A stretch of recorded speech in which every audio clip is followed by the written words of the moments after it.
Hello students, my name is Prince Kumar Singh. I am your science teacher. Last class में हम लोग science के first chapter के कुछ टॉपिक क्लियर कर चुके थे. फर्स्ट चैप्टर हम लोग पढ़ रहे थे जिसका नाम है क्रॉप प्रोडक्शन एंड मैनेजमेंट. इस चैप्टर में हम लोग ने पढ़ लिया था एडवांटेज इरिगेशन. हम पढ़ रहे थे. इम्पोर्टेंस ऑफ इरिगेशन हम पढ़ चुके थे. हम एडवांटेज ऑफ ड्रिप इरिगेशन ये टॉपिक हम लोग ने कंप्लीट कर रखा था. अब हम बात करते हैं वीडिंग. वीडिंग के बारे में जानने से पहले हम ये समझ लेते हैं कि क्या होता है वीडिंग और क्यों वीडिंग की ज़रूरत होती है. तो सबसे पहले हम जान लेते हैं, जैसे हम देखते हैं कि अपने खेतों में जो होते हैं कि फसल के साथ कुछ ऐसे भी घास वगैरह उगाते हैं जो कि अननेसेसरी होते हैं, हमें ज़रूरत उनकी नहीं होती है. तो उन जो उसको वीड्स बोलते हैं, वे ऐसे घास फूस जिनकी ज़रूरत हमें नहीं होती है, जो हमारे फसल को नुकसान पहुंचाते हैं, ऐसे घास को हम कहते हैं वीड्स.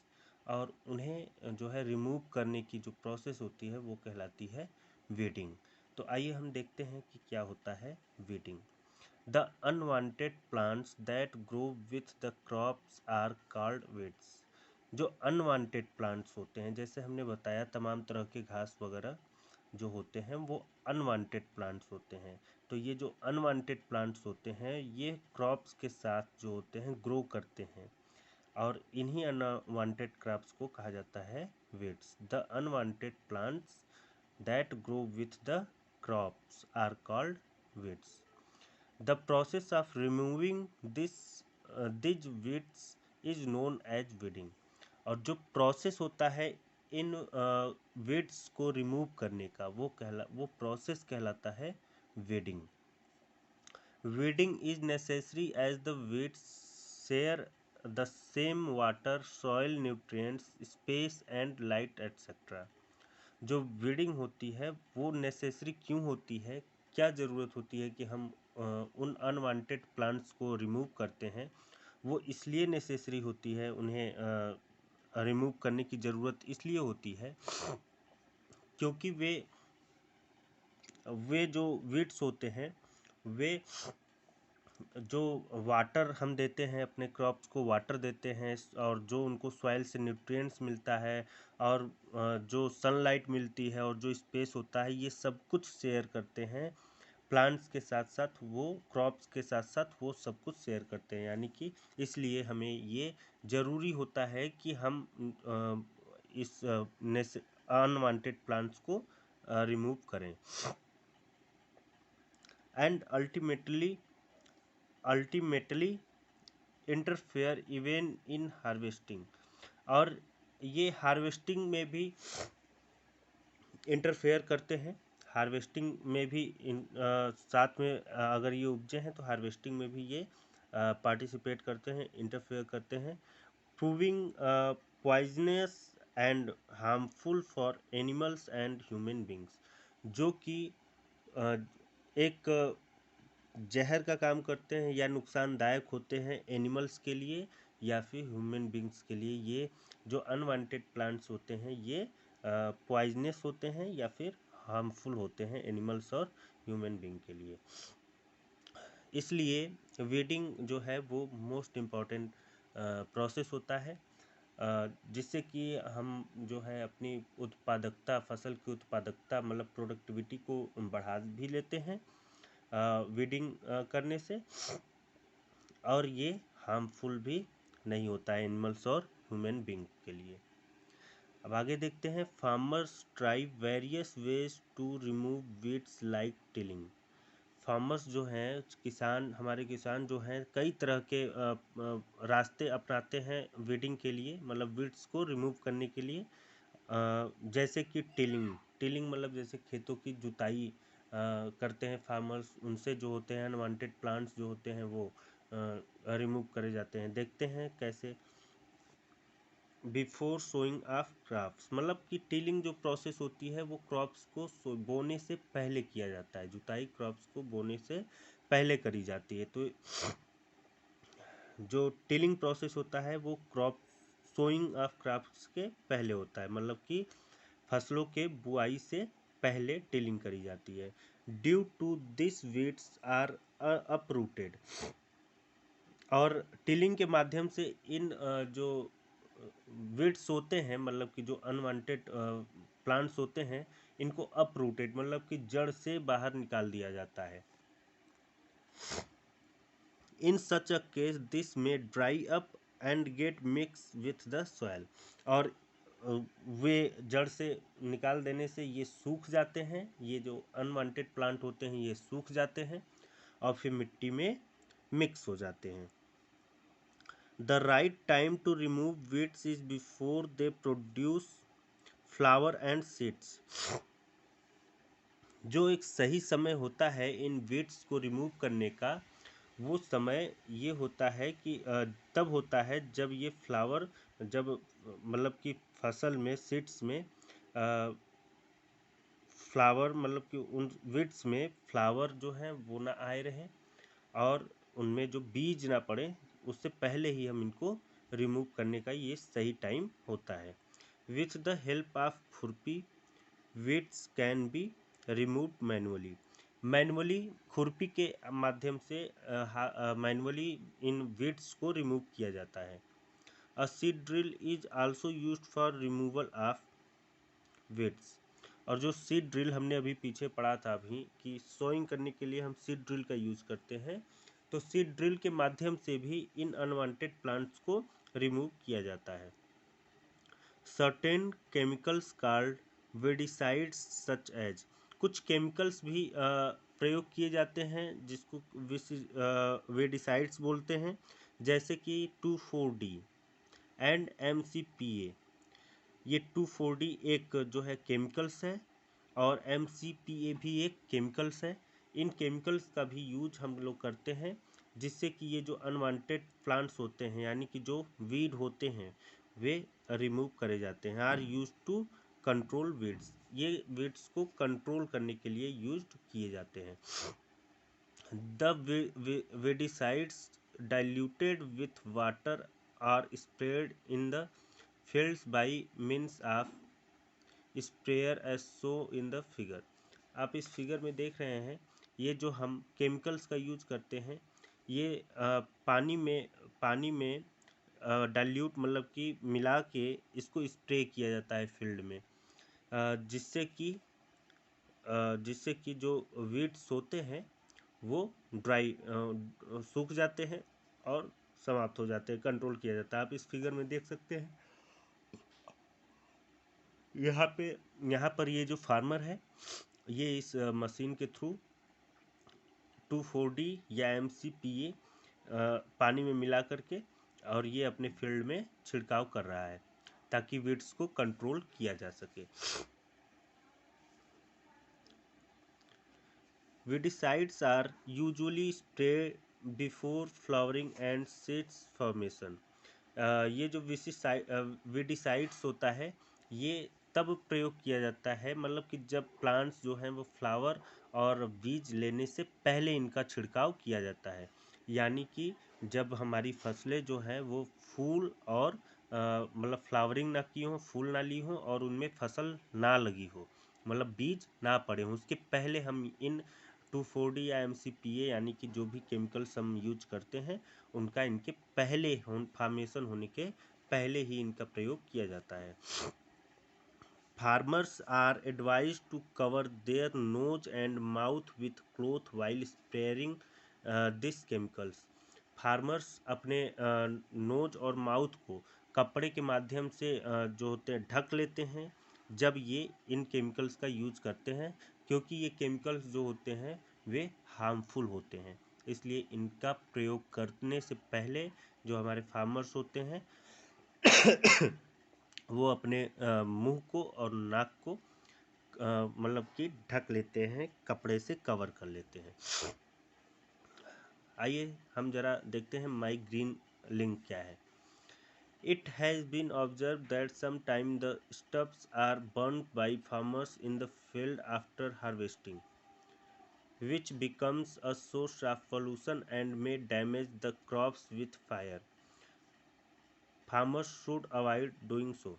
ये बोला जा रहा है इसमें कि कुछ समय हम देखते हैं कि जो हमारे हार्वेस्टिंग होने के बाद जो हमारे स्टब बचे होते हैं खेतों में, जैसे धान के जो हार्वेस्टिंग हो जाती है तो जो बचे होते हैं नीचे स्टब, गेहूं में जो बचे होते हैं नीचे स्टब, उनको क्या किया जाता है कि फार्मर्स उनको हार्वेस्टिंग के बाद उसको जला देते हैं, जिससे क्या होता है कि पॉल्यूशन बहुत ज़्यादा होता है और वो हमारे क्रॉप्स को आग के वजह से वो डैमेज करता है। सो फार्मर्स को इन सारी चीज़ों को अवॉइड करना चाहिए, इन चीज़ों को नहीं करना चाहिए। मुझे उम्मीद है आप लोग को ये वीडिंग जो है वो बहुत अच्छे से समझ में आया होगा। हम एक बार एक शॉर्ट में फिर से बता दे रहे हैं कि क्या होता है वीडिंग। तो सबसे पहले वीडिंग को समझने से पहले हम ये समझ लेते हैं कि वीड्स क्या होता है। जो अनवांटेड प्लांट्स होते हैं, जिनको कि हम नहीं चाहते कि वो हमारे फील्ड में जनरेट हो, तो ऐसे प्लांट्स को कहा जाता है वीड्स। और इन्हीं प्लांट्स को रिमूव करने की जो प्रोसेस होती है, मतलब अनवांटेड प्लांट्स को रिमूव करने की जो प्रोसेस होती है, उस प्रोसेस को कहा जाता है वीडिंग। और ये रिमूविंग की प्रोसेस हम टिलिंग के माध्यम से, सीड ड्रिल के माध्यम से, केमिकल्स के माध्यम से, खुरपी के माध्यम से इत्यादि के माध्यम से हम इसको रिमूव करते हैं। केमिकल्स में हम 2,4-D, MCPA एट्सेट्रा आदि हम यूज करते हैं। सो यही था वीडिंग। आइए अब हम नेक्स्ट टॉपिक देखते हैं, हार्वेस्टिंग।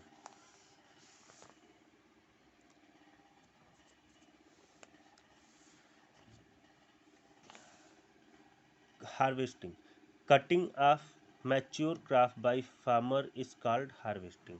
जब हमारी फसल तैयार हो जाती है तो हम उसकी कटिंग करते हैं। तो ये जो कटिंग करने की प्रक्रिया होती है फार्मर्स के द्वारा, यही कहलाती है harvesting. These are their happy moment and they really celebrate it। ये जो होता है बहुत ही खुशी का समय होता है, क्योंकि किसान हमारे फार्मर्स जो मेहनत किए रहते हैं 4 महीने 5 महीने अपने फसल को उगाने में, उसका जो कटाई करने की प्रोसेस होती है, ये बहुत ही खुशी की प्रोसेस होती है, क्योंकि उसके बाद उनको वो बीज मिलता है, फसल मिलता है। So these are their happy moment and they really celebrate. ये बहुत ही एक हैप्पी मोमेंट होता है और इसको वे सेलिब्रेट करते हैं। In the process of harvesting the crops are cut close to the ground. Harvesting में जो होता है वो क्रॉप्स को ग्राउंड से अलग किया जाता है, मतलब कि खेतों में हमारी क्रॉप्स उगी हुई होती है और उसको वहाँ से कट कर लिया जाता है, ग्राउंड से अलग कर लिया जाता है उन्हें। यही प्रोसेस कहलाता है harvesting. The process of harvesting the crops are cut close to the ground. Harvesting के प्रोसेस में फसलों को ग्राउंड से अलग काट लिया जाता है, अलग कर लिया जाता है। रफली it takes around 3 to 4 months for a cereal crop to mature. Mature जो सीरियल मतलब कि जो धान की फसल होती है वो 3 से 4 महीने, 3 से 4 महीने जो होते हैं लग जाते हैं इन्हें मैच्योर होने में, मतलब कि तैयार होने में। मैच्योर होने का मतलब कि तैयार होने में। जब हम फसल को बोते हैं उसके बाद जब काटते हैं, इनके बीच का जो समय होता है वो 3 से 4 महीने होता है। In India harvesting is normally done manually with the help of a sickle और by a machine called harvester. India में जो हार्वेस्टिंग होती है, यानी कि जो ग्राउंड से फसल को कट करने की जो प्रोसेस होती है, वो मैन्युअली नॉर्मली जो होती है वो मैन्युअली ही होती है, जिसको कि सिकल जिसको कि सिकल की हेल्प से, सिकल मतलब कि हसिया, ये आपका सिकल का फिगर है, हसिया, इसके माध्यम से ग्राउंड से फसल को अलग किया जाता है। या फिर अगर मशीन का यूज किया जाता है तो मशीन के माध्यम से, ये कंबाइन मशीन है, इसके माध्यम से फसल को, इस कंबाइन मशीन में क्या होता है, हार्वेस्टिंग और थ्रेसिंग दोनों साथ में होती है।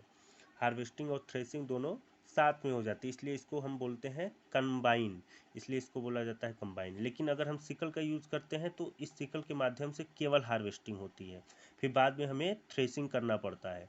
लेकिन इस मशीन के माध्यम से करते हैं तो कंबाइन होता है ये मतलब कि हार्वेस्टिंग भी करता है और कटिंग थ्रेसिंग भी कर देता है। तो अगर हम केवल हार्वेस्टिंग की बात करते हैं तो वो केवल सिकल के माध्यम से होता है। हार्वेस्टिंग का मतलब होता है इतना कि सिर्फ फसल को ग्राउंड से अलग करना, उसके बीज को सीड्स को अलग करना नहीं होता। हार्वेस्टिंग का मतलब होता है कि केवल ग्राउंड से जो है वो क्रॉप्स को अलग कर देना।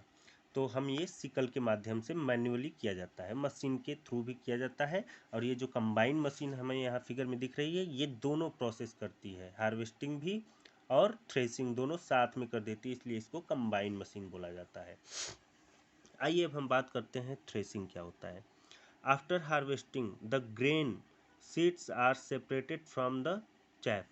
अब वही मतलब कि हमने क्या किया, पहले हार्वेस्टिंग करी, मतलब सिकल के माध्यम से क्रॉप्स को ग्राउंड से अलग कर लिया। फिर उसके बाद उसके जो ग्रेन्स होते हैं, जो दाने होते हैं, जैसे धान के जो दाने होते हैं या गेहूं के जो दाने होते हैं, उनके बीज जो होते हैं, दाने बीज जो होते हैं, उनको हम अलग करते हैं, उस फसल से क्या करते हैं, अलग करते हैं। उनके अलग करने की प्रोसेस ही कहलाती है क्या, थ्रेसिंग।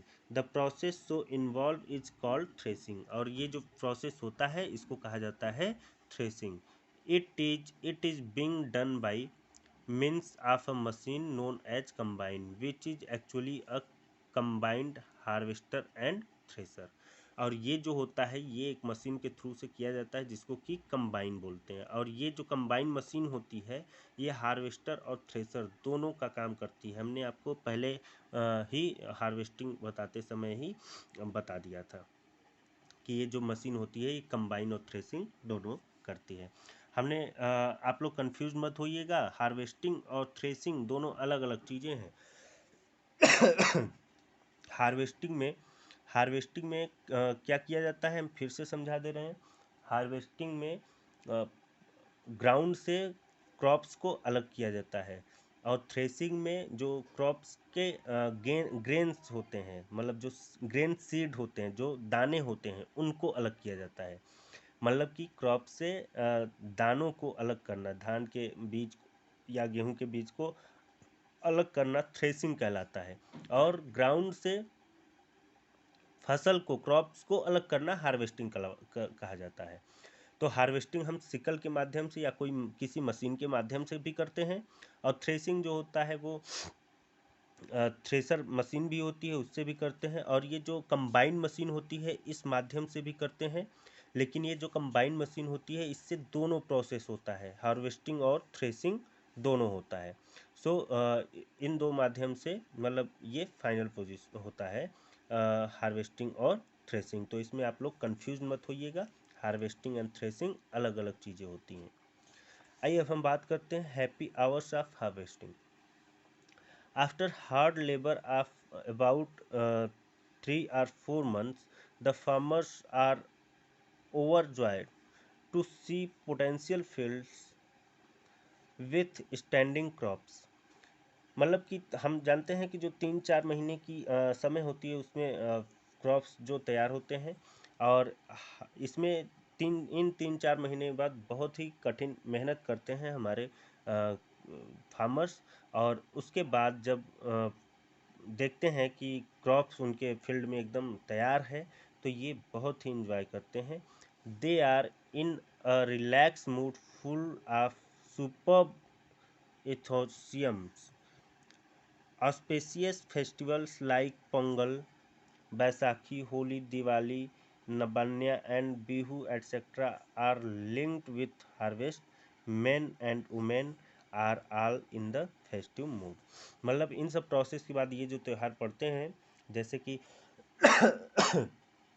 ये सब जो त्यौहार पड़ते हैं उनका ये इंजॉय करते हैं, क्योंकि इनकी जो मेहनत होती है उसका एक अच्छा नतीजा इन्हें फसल के रूप में मिलता है।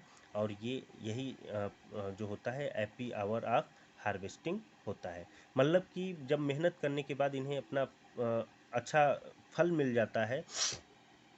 3-4 महीने की मेहनत के बाद जब इनका एक अच्छा फल मिलता है, मतलब कि ये फसल को काटते हैं और इन्हें एक अच्छी खासी फसल मिलती है, तो ये बहुत ही खुश होते हैं और इसे एक त्योहार के रूप में मनाते हैं।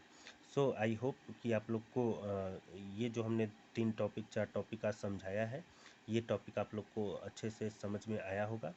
और अब हम नेक्स्ट डे बात करेंगे नेक्स्ट टॉपिक, जो कि है स्टोरेज। हम हार्वेस्टिंग थ्रेसिंग, हमारे फार्मर्स हार्वेस्टिंग थ्रेसिंग करने के बाद स्टोरेज कैसे करते हैं, क्या करते हैं, उस टॉपिक पे हम लोग बात अब नेक्स्ट क्लास में करेंगे। Okay, thank you.